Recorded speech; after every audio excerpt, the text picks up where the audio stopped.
دیکھو ہو رہا یہ ہے کہ بھائی کالجز میں ہمارا جو سماج جو جاتا ہے، ہماری جو مسلم لڑکیاں جاتی ہے، تو ہم کالجز بند نہیں کرا سکتے، اور جو بیوقوف ان سب چیزوں کو دیکھ کر لڑکی کی پڑھائی کو روک دیتے ہیں، کالج بند کرا دیتے ہیں، میں ان کو بیوقوف کہوں گا۔ یہ اس کا حل نہیں ہے، یہ اس کا حل نہیں ہے۔ دیکھو ہم کالجز میں جائے، ہمارا مقصد ایجوکیشن حاصل کرنا ہے، ہمارا مقصد آوارگی کرنا نہیں ہے۔ جس نے آوارگی کو اپنا مقصد بنا لیا، اپنا ایم بنا لیا، وہ کبھی ایجوکیشن میں کامیاب نہیں ہو سکتا۔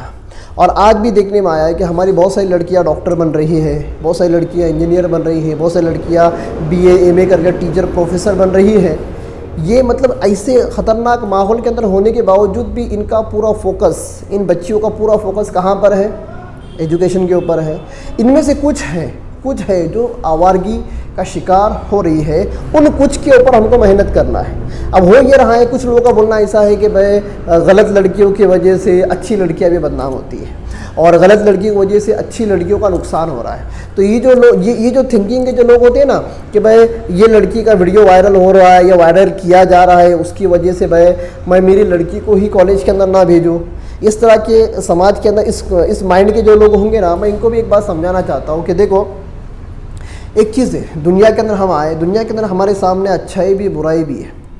ہم برائی کو اگنور کر کے، کوئٹ کر کے ہم اچھائی کے راستے کے اوپر چلتے ہیں۔ یہی بچوں کو سکھانا ہے۔ تم کالج میں جائیں گے تو تمہارے ساتھ ایسا سلوک کیا جائے گا، تم کو ورغلایا جائے گا۔ انشاءاللہ میں اس پر ایک مکمل ویڈیو بنانے والا ہوں کہ کس طرح سے غیر سماج کے لوگ رسپیکٹ دے کر، عزت دے کر ہماری لڑکیوں کو ورغلاتے ہیں۔ اور صحیح بات ہے نا، انسان عزت کا بھوکا ہے۔ 100 کام بنتے ہیں دنیا میں خوشامد سے، ہر شخص کو دیکھو خوشامد کا ہے بندہ۔ علامہ اقبال کا یہ شعر ہے کہ خوشامد، خود کی تعریف، تھوڑی سی سیلف رسپیکٹ کسی کو اگر مل گئی نا، بندہ وہاں پر لٹو ہو جاتا ہے۔ اور یہ لوگ وہی کر رہے ہیں۔ ہمارے مسلمان لڑکوں میں لڑکیوں کو عزت دینے کا ماحول نہیں ہے۔ لڑکیوں سے ہمارے مسلمان لڑکے ایک دم ورغل باتیں کرتے ہیں، وہ چھیڑ خانی کرنا، ہنسنا، کامنٹ پاس کرنا، یہ ساری چیزیں۔ لیکن ان کے جو لڑکے ہوتے ہیں نا، ان کے اندر سینس ہوتا ہے۔ ہمارے لڑکے نان سینس ہیں۔ میں سب کی بات نہیں کر رہا ہوں، کچھ کی بات کر رہا ہوں۔ وہ سب جو اچھے ہیں ان کو چھوڑ دو، جو کچھ ہے نا، کچھ ہمارے سماج میں جو کچھ لوگ جو تھوڑے مطلب راہ سے ہٹے ہوئے ہیں، میں ان کی بات کر رہا ہوں۔ لیکن ان کے سماج کا مسئلہ یہ ہے کہ ان کو ٹریننگ دی جاتی ہے کہ مسلم لڑکیوں سے بالکل آپ سے بات کرے، ریسپیکٹ سے بات کرے، اور مسلم لڑکیوں کو اپنے طرف مائل کرے، ان سے دوستی کرے، ان کی ہیلپ کرے، پیسے پانی سے ان کی ہیلپ کرے، نوٹس وغیرہ سے، پین وغیرہ سے، چائے کافی ان کی ہیلپ کرے، ان کو ان کی ضرورتیں پوچھے۔ بس ضرورت کیا ہے تمہاری؟ پاکٹ منی تمہارا پورا ہوتا نہیں ہوتا، ان کو تھوڑا پاکٹ منی دے، وہ دھیرے دھیرے تمہاری طرف مائل ہوتی جائیں گی۔ پھر جب وہ تمہاری طرف مائل ہو جائیں گے تو اس کے بعد پھر تمہارا کام شروع کرو۔ بہرحال وہ ایک الگ ٹاپک ہے، اس پر میں ایک پورا ویڈیو پہ بناؤں گا۔ تو جو لوگ اس طرح کے جو واقعات ہو رہے ہیں، ان واقعات کو دیکھ کر اپنی بچیوں کی پڑھائی بند کر رہے ہیں، ان کو 10ویں یا 12ویں کرا کے گھر میں بٹھا رہے ہیں اور آگے ان کا ایجوکیشن نقصان کر رہے ہیں، یہ بھی لوگ غلطی پر ہیں۔ یہ لوگ غلطی پر ہیں۔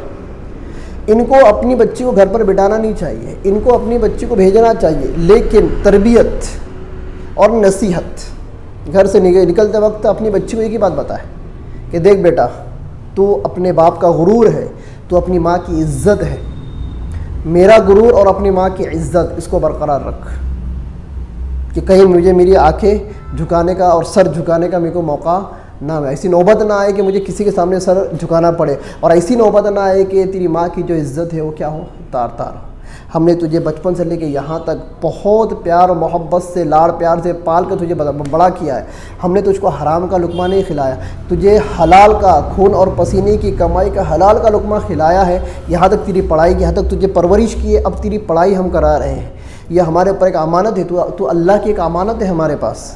ہم کو تجھے اچھا پڑھا کر، اچھے اخلاق سے آراستہ کر کر ہم کو تیری شادی کرا دینا ہے۔ شادی کے بعد تو 22 سال ہمارے پاس ہے، اس کے بعد تیری ساری زندگی تیرے شوہر کے پاس ہے، ٹھیک ہے؟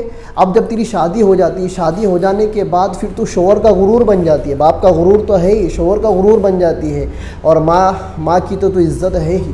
تو ان دو چیزوں کی حفاظت کر، بس۔ میں تجھے دنیا کے کسی شعبے کے اندر پیچھے نہیں کروں گا۔ اپنی لڑکی کو موٹیویٹ کرو، میں بچی ہے، بچپن سے جب ماں باپ کی پرورش کے اندر وہ بڑی ہوئی ہے، ماں باپ کی بات کیوں ٹالے گی؟ اور ظاہر سی بات ہے، آج لڑکا ہو یا لڑکی، جتنا اپنے ماں باپ کا سنتا ہے نا، وہ باہر والوں کا نہیں سنے گا۔ ماں اور باپ محبت سے بٹا کر اگر اپنے بچوں کو سمجھائے ان کو نصیحت کرے. تو بیٹے کی باپ کی نصیحت بیٹے کے لیے کیا ہے؟ اللہ تعالیٰ نے لقمان حکیم جو کہ نبی نہیں تھے پر اللہ تعالیٰ کے ایک بہت برگزیدہ بندے تھے، ان کے طرف اللہ تعالیٰ نے ان کے مائنڈ کے اندر کچھ باتیں القاء کر ان کو حکیم بنایا تھا. کیا بنایا تھا؟ حکیم بنایا تھا. تو انہوں نے اپنے بچے کو تعلیم دی. کیا دی؟ تعلیم دی. اس پر میرے ایک پورا ویڈیو آگے آنے والا ہے. اس کے اندر اپنے بچوں کو تعلیم دی کہ بیٹا اللہ کے ساتھ کسی کو شرک نہ کرنا، کسی کو شریک نہ کرنا، والدین کی نافرمانی نہیں کرنا، لوگوں سے کیسا برتاؤ کرنا، کیسی آواز میں بات کرنا، تیرا رویہ کیسا ہونا چاہیے. یہ ساری چیزیں، بہت ساری چیزیں انشاءاللہ سورہ لقمان کے اندر میں مکمل ایک ویڈیو میں کے اندر اس کو میں بیان کروں گا. تو باپ کا کام ہے کہ اپنی بیٹی کو نصیحت کرے. ٹھیک ہے، جیسا کہ میں نے اسٹارٹ میں کہا 70% اس کے ذمہ دار ماں باپ ہی ہیں، کیونکہ لڑکی سماج کے پاس نہیں رہتی ہے. لڑکی کس کے پاس رہتی ہے؟ ماں باپ کے پاس رہتی ہے. تو ماں باپ کا کام ہے کہ اس کو اچھی تعلیم سے آراستہ کرے. اب دیکھو ہوتا یہ ہے، دینی تعلیم سے آراستہ کرنا یہ سب سے بڑا مدعا ہے. آج ہم نے بورڈ بینر لگا دیا دین پڑھاؤ بیٹی بچاؤ، اب دین پڑھاؤ بیٹی، پر دین پڑھائیں گا کون؟ میں مدرسے میں بچی جاتی ہے 5 سال 6 سال 7 سال 8 سال 9 سال 10 سال، بہت سے وقت 12 سال 15 سال 11-12 سال کے بعد اس کا مدرسہ چھوٹ جاتا ہے. وہ قرآن بھی سیکھ لیتی ہے، تھوڑی بہت دینیات وغیرہ تعلیم الاسلام وغیرہ وہ تو سیکھ لیتی ہے. اس کے بعد اس کی لائف چلتی ہے، اسکول کی لائف چلتی ہے. اسکول کی لائف اور اسکول پیریڈ کے اندر اس کو دین سیکھنے سکھانے کا کوئی موقع نہیں ملتا الا ماشاءاللہ جن گھروں کے اندر گھریلو تعلیم ہوتی ہے، کتابی تعلیم ہوتی ہے، یا وہ گھر جو تبلیغ سے جڑے ہوئے ہیں. تو ہفتے میں ایک بار جو ہفتے والی جو اجتماع ہوتا ہے مستورات کا، وہاں پر جا کر وہ مذاکرہ وغیرہ کر لیتی ہے، سیکھ لیتی ہے. وہاں پر وہ بھی ایک محدود دائرے کار ہے، وہ بھی ایک 6 صفات کا مذاکرہ وغیرہ اور احادیث کا جو درس ہوتا ہے وہ ایک محدود دائرہ ہے. ٹھیک ہے، وہ بھی لڑکیاں کر لیتی ہیں. لیکن اس کے علاوہ ان کو دین پڑھانے کا کوئی بھی ذریعہ نہیں ہے ہمارے پاس. تو 30% میں جو کہتا ہوں نا سماج کی اس میں غلطی ہے. سماج نے جہاں پر دوسری چیزوں کو پرموٹ کیا ہے وہاں پر دینی ایجوکیشن کو بالکل پرموٹ نہیں کیا. مسلم سماج والوں کا کام ہے کہ ہر علاقے کے اندر ایک ایسا مدرسہ قائم کرے جو صرف لڑکیوں کا مدرسہ، جس کا مینجمنٹ سب مستورات سنبھالے. عالماؤں کو وہاں پر بلائے، ٹیچروں کو انوائٹ کرے، ان کا وہاں پر تقرر کرے، ان کے ہاتھ میں نگرانی دور سے کرے. مینٹننس، فائنینشیل مینٹننس سب ہمارے ذمہ ہے. صرف وہاں پر لیڈیز رہیں گی اور لیڈیز کو پڑھانے کے لیے لیڈیز رہیں گی. مستورات کے لیے صرف مستورات کا انتظام، وہاں کوئی مرد پڑھائے گا نہیں، چاہے وہ کتنا بڑا مولوی ہو وہ پڑھائیں گا نہیں. لڑکیاں ہی پڑھائیں گی. تو اگر میں یہ کہوں کہ ہر گاؤں اور ہر سٹی کے اندر اگر لڑکیوں کے بڑے بڑے مدرسے بن جائے کہ جہاں پر بیسک تعلیم دینیات کی اور ایمان و یقین کی بیسک تعلیم ان کو ملے. ایک سلیبس ہے ہمارے پاس، اس سلیبس کے حساب سے ان کو 2 سال 3 سال 4 سال 5 سال میں اگر ان کو دینی تعلیم دے تو ہماری لڑکیاں عالمہ بھی بنیں گی اور دینداری سیکھنے کا ان کے اندر شوق بھی پیدا ہوگا. پر معاملہ یہ ہے ہمارے قوم کا کہ شروعات کون کرے گا. جہاں پر ہمارے سماج کے اندر فائنینشیل سپورٹ کی بات آتی ہے یا مسلم فنڈنگ کی بات آتی ہے تو ایک دوسرے کے تنگڑیاں کھینچنا شروع کر دیتے ہیں. یہ سب سے بڑا مدعا ہے ہمارا، سب سے بڑی کمزوری ہے کہ ہماری فائنینشیل اور فنڈنگ کا ہمارے پاس کوئی بھی سسٹم نہیں ہے.